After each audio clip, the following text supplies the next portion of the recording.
Kozhikode പന്തീരാങ്കാവിൽ ESAF bank ജീവനക്കാരനിൽ നിന്ന് കവർന്ന 39 ലക്ഷം രൂപ കുഴിച്ചിട്ട നിലയിൽ കണ്ടെടുത്തു. ഒന്നാം പ്രതി ഷിബിൻ ലാലിന്റെ വീടിന് സമീപത്തെ പറമ്പിൽ നിന്നാണ് പോലീസ് പണം കണ്ടെത്തിയത്.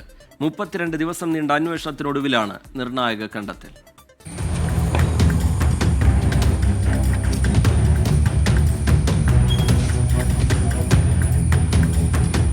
കഴിഞ്ഞ മാസം 11-നാണ് പട്ടാപ്പകൽ 40 ലക്ഷം രൂപ ഷിബിൻ ലാൽ കവർന്നത്.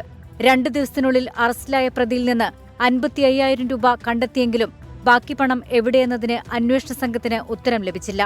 എന്നാൽ ഷിബിൻ ലാലിന്റെ ഭാര്യ കൃഷ്ണലേഖ, ബന്ധു ദിനരഞ്ജു എന്നിവരെ ചോദ്യം ചെയ്തതോടെയാണ് നിർണായക വിവരങ്ങൾ ലഭിച്ചത്.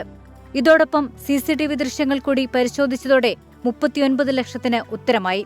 ശാസ്ത്രീയ തെളിവുകൾ വച്ചുള്ള ചോദ്യം ചെയ്യലിൽ ഷിബിൻ ലാൽ കുറ്റം സമ്മതിച്ചു. വീടിനടുത്തുള്ള പറമ്പിൽ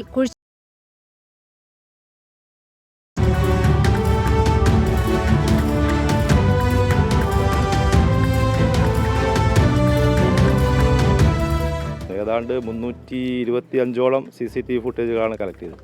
ഈ സാധനം പ്രതിയുടെ കയ്യിൽ തന്നെ ഉണ്ട് എന്നും ഇത് വേറെ എവിടെയും ചെലവായി പോയിട്ടില്ല എന്നുള്ളൊരു നിഗമനത്തിൽ പോലീസ് എത്തിയത്. ഇനി പിടിച്ചു നിൽക്കാൻ കഴിയില്ല എന്നുള്ള രീതിയിലായിരിക്കാം പ്രതി SIയോട് കുറ്റസമ്മതം നടത്തി ഇങ്ങനെ ഇന്ന സ്ഥലത്ത് ഞാൻ കുഴിച്ചിട്ടുണ്ടെന്ന് പറഞ്ഞു. ബാഗിൽ നിന്ന് ഷിബിൻ ലാലിന്റെ പേഴ്സും ആധാർ കാർഡും മറ്റു ബാങ്ക് രേഖകളും കണ്ടെത്തി. പണം ഇനി കോടതിയിൽ കൈമാറും. 39 ലക്ഷം രൂപ എവിടെയെന്ന ചോദ്യമായിരുന്നു അന്വേഷണ സംഘത്തെ കുഴക്കിയത്. കൊണ്ടോട്ടിയിൽ നിന്ന് ലഭിച്ച CCTV ദൃശ്യങ്ങൾ ഈ ചോദ്യത്തിന്റെ ഉത്തരത്തിന് നിർണായകമായി.